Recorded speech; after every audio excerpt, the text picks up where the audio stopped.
میں تھوڑی سی بات یہ عرض کرنا چاہتا ہوں میری قوم کی بچیوں سے کہ آج کے حالات کے پیش نظر جس طرح کے پروپیگنڈے پھیلائے گئے ہیں، جس طرح کا ماحول یہاں پر بنایا جا رہا ہے، آج ہمارے قوم کی بچیوں کے لیے امتحان کی گھڑی آ گئی ہے، آزمائش کا وقت آ چکا ہے۔ آج درندے دندناتے ہوئے تمہاری عزتوں کی طرف نوچ کھانے والی نگاہوں سے دیکھ رہے ہیں، منظم پلاننگ کی طرف اور منظم منصوبہ سازی کے ساتھ ہماری بچیوں کو اغوا کیا جا رہا ہے، اٹھا لے جایا جا رہا ہے اور انہیں اپنے ہاں لے جا کر کے بیاہ کیا جا رہا ہے۔ ان تمام چیزوں میں میں کہتا ہوں کچھ لڑکیاں بھولی بھالی ہوتی ہیں، صورت پر آ گئی اور شیطانی چال کو دیکھ کر کے فریفتہ ہو گئی۔ میں سمجھتا ہوں یہ انہی گھروں کی بچیاں ہیں جن کے گھروں میں کبھی فاطمۃ الزہرا کا تذکرہ نہیں کیا جا رہا ہوگا، یا بچپن سے ان کی تربیت میں کوئی کوتاہی کی گئی ہوگی، ورنہ جس کے سینے میں محبت مصطفیٰ ہو، عشق مصطفیٰ ہو اور ایک عظیم گھرانہ جس میں قرآن کی تلاوت ہو رہی ہو، احادیث کا درس ہو رہا ہو، وہاں کی بچیاں اس طرح کا قدم نہیں اٹھاتی۔ اگر اٹھاتی ہیں تو اللہ تعالیٰ غیب سے ان کی مدد بھی فرمائے گا۔ آج بڑی ذمہ داری کے ساتھ میں کہتا ہوں ہمارے ہاں جو ماحول پیدا کیا جا رہا ہے بچیوں کے لیے، یہاں جتنے لوگ ہیں وہ الرٹ ہو جائیں۔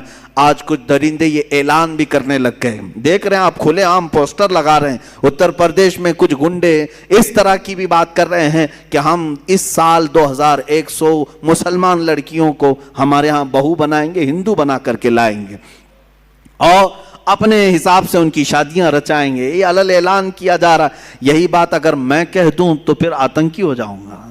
اگر ہمیں ضرورت نہیں ہے، ہم اپنے نوجوانوں کو اس طرح کھلے چھوڑنا بھی نہیں چاہتے کہ جاؤ اٹھا لاؤ۔ میرے عزیزو، ہم چاہتے بھی نہیں، ویسے بہت سارے نوجوان ہیں اسی کام پر لگے ہوئے رہتے ہیں۔ اسلام اس طرح کی تبلیغ نہیں کرتا کہ کسی کے باپ کے کسی کی بیٹی کو اغوا کر کے لے آئے اور زبردستی اپنے بستر کا اسے سامان بنائے۔ ہمارے ہاں یہ طریقہ نہیں ہے۔ ارے یہاں نکاح بھی ہوتا ہے تو پہلے قاضی عورت سے ہی پوچھ کے آتا ہے تو راضی ہے یا نہیں، بغیر رضا کے تو دولہے سے بھی نہیں پوچھا جاتا کہ قبول ہے کہ نہیں، پہلے تو خاتون سے ہی ہمارے ہاں پوچھنے کا رواج ہے، اور اگر اس کی رضا نہ ہو تو نکاح بھی نہیں۔ ہم زور زبردستی کے قائل ہی نہیں ہیں۔ کسی کو اغوا کر کے لے جانا، اٹھا کر کے لے جانا، زبردستی بہو بنانا، اگر یہ کام ہو رہا ہوتا تو پتہ نہیں سب صفایا بھی ہو چکا ہوتا۔ ایسا نہیں ہے میرے عزیزو۔ یہاں پر ان بچیوں کے لیے میں کہتا ہوں کہ کچھ ایسے حالات بنائے جائیں گے، شکل و صورت اس پر کبھی مت جانا۔ فرمایا گیا کہ ایک نوجوان کی شکل میں شیطان آتا ہے، ابلیس لعین ایک خوبصورت نوجوان کی شکل میں آتا ہے عورتوں کے پاس، اچھے بال، اچھا چہرہ، اچھے کپڑے، جو اپنی طرف موہ لے۔ تو لڑکیاں اگر شہوت کے ساتھ اس کی طرف دیکھنے لگ گئیں تو فرمایا گیا النظر سہم من سہام الشیطان، یہ آنکھ جو ہے شیطان کے تیروں میں سے ایک تیر ہے۔ نظر جو پڑتی ہے، شہوت کے ساتھ جو نظر گئی، شیطان وہاں تیر چلا دیتا ہے۔ جو نوجوان تمہیں بھاگ گیا، یہ ضروری نہیں کہ وہ انسان ہی ہے، وہ شیطان بھی ہوتا ہے۔ شیطان کوئی لمبے سینگ والا، بڑی پونچھ والا، پر والا نہیں ہے کہ ایسی شکل میں آئے گا تب تم ڈر کے بھاگو گی۔ شیطان تو ایک اچھے نوجوان کی شکل میں بھی آتا ہے، خوبصورت لڑکوں کی شکل میں آتا ہے، اور مردوں کے پاس خوبصورت لڑکیوں کی شکل میں آتا ہے۔ جب یہ بہک جاتے ہیں، گناہ کر لیتے ہیں، تب چلا جاتا ہے، بھاگ جاتا ہے، اچھے اچھے پرہیزگاروں کی شکل میں آ جاتا ہے اور تمہارے ایمان کا سودا کرنے لگ جاتا ہے۔ میں ان بچیوں سے بھی کہتا ہوں کہ تم اچھے گھروں کی ہوں گی، اچھے خاندانوں کی ہوگی۔ بہت ساری لڑکیاں یہ دلیل دینے لگ جاتی ہیں کہ ہم ان کو صحیح راستے پر لے کے آ جائیں گی، وہ مسلمان بن جائیں گے، فلاح ہو جائیں گے۔ تبلیغ کا اتنا ہی شوق ہے تو مجھ سے رابطہ کریں، بہت سارے میدان ہیں، میں بھیجوں گا تبلیغ کے لیے۔ صرف اور صرف کسی ایک لڑکے پر یہ اس طرح کے حالات، بسا اوقات ہم نے دیکھا ہے کہ تمہارا دین خطرے میں آ گیا اور کفر پر موت ہو گئی، کفر پر موت ہو گئی۔ ابھی چند مہینے پہلے، 6-7 مہینے پہلے کا ایک واقعہ گردش کر رہا ہے، اخبارات کی سرخی بھی بنا اور بہت سارے سوشل میڈیا پر یہ گردش بھی کرتی رہی بات۔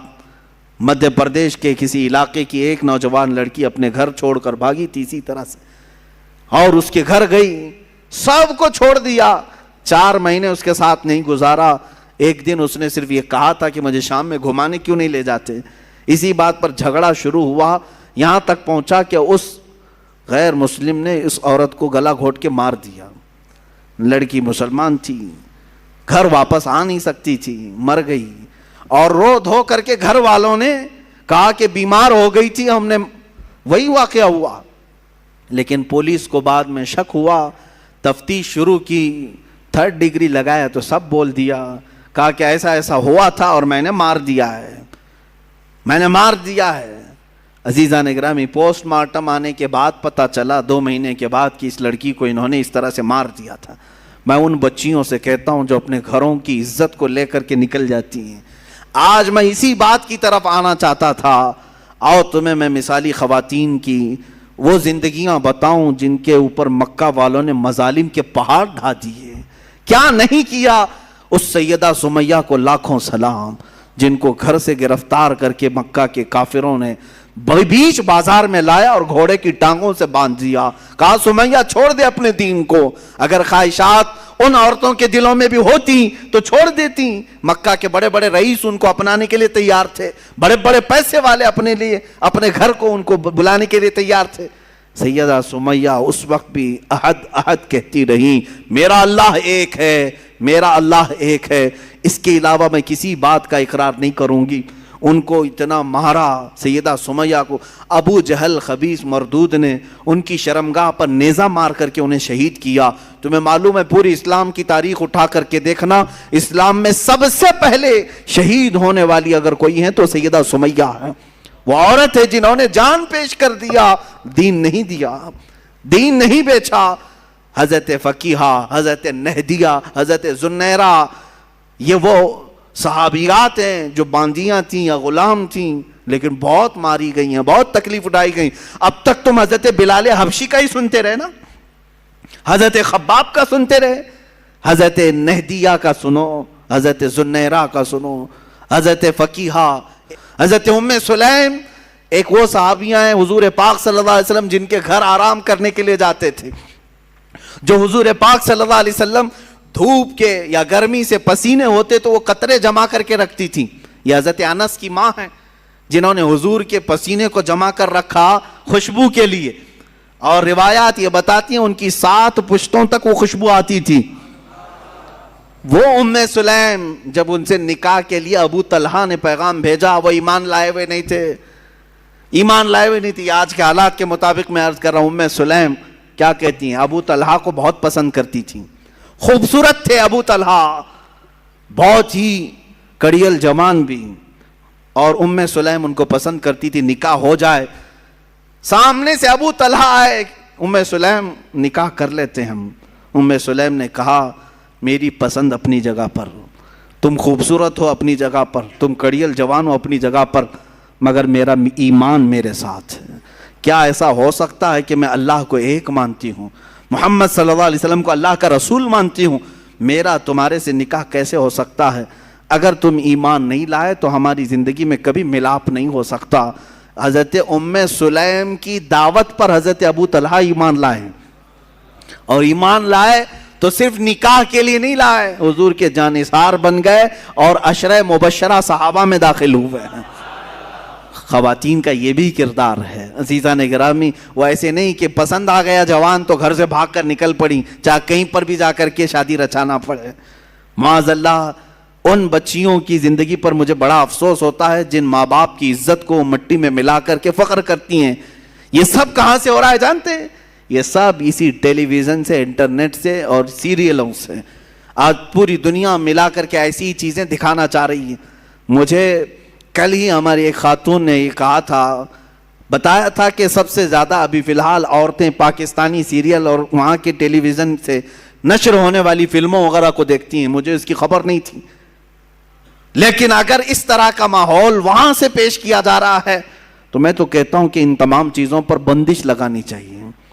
اور یہ تاثر دیا جاتا ہے لڑکیوں کو کہ آزاد رہو, جو تمہیں پسند ہے اس سے بھاگ جاؤ, ماں باپ راضی ہوں ناراض ہوں کوئی مسئلہ نہیں, بعد میں سب ٹھیک ٹھاک ہو جاتا ہے, سب برابر ہو جاتا ہے. عزیزان گرامی, تمہیں پتہ ہے کہ یہ وہ والدین جن کی رضا میں تمہاری جنت ہے، جن کی ناراضگی میں تمہاری جہنم ہے، ماؤں کو روتا ہوا، باپ کو روتا ہوا، بلکتا ہوا چھوڑ کر کے چلے جاتے. پسند ہے کہیں سے تو پھر والدین کو راضی کیوں نہیں کر لیتے ان باتوں پر. ہاں جہاں تک رہی بات مسلمانوں کی آپس میں، کبھی ماں باپ اگر ناراض ہو کر بیٹھتے ہیں تو وقت لگ جائے گا، منا لیں گے، اور نکاح ہو گیا تو کوئی حرج نہیں. مجھے تو افسوس اس بات پر ہے کہ ایمان بھی چھوڑ کر جا رہی ہیں. گھر چھوڑا تو چھوڑا، اور اگر کوئی جوان ایسا تھا جو اسلام کی طرف تجھے لے جاتا یا تجھے وہ اسلام میں ہی رکھتا تو الگ بات تھی. یہاں تو باضابطہ ان سانپوں کے گھروں میں جا رہی ہیں جو پورے اسلام کو ڈسنے کے لیے بیٹھے ہوئے ہیں. آج جو میرے نبی کی شان میں گندی گالیاں دے رہے ہیں ان کے گھروں میں جانے کے لیے بچیاں بیٹھی ہوئی ہیں. اور اگر کوئی لڑکیاں اس طرح جاتی ہیں تو میں کوئی خوف اس بات کا نہیں کر رہا ہوں کہ تمہارے جانے سے اسلام گھٹ جائے گا، ہرگز نہیں. اسلام کی جڑیں تحت الثری سے نیچے ہیں، اس کی شاخیں اوج ثریا کے اوپر ہیں. پوری دنیا مل کر کے ہلائے تو اسلام کا کچھ بال بیکا نہیں ہوگا. تم اپنا جہنم خریدنے جا رہی ہو، میرے اس دین کو کچھ نقصان نہیں ہوگا. 4 لڑکیاں چلی جائیں تو کیا اسلام میں ختم ہو جائے گا؟ یہ اس سمندر کا نام ہے جس سے چلو بھر پانی نکلنے سے سمندر کا کچھ بگڑتا نہیں، کچھ نہیں بگڑتا.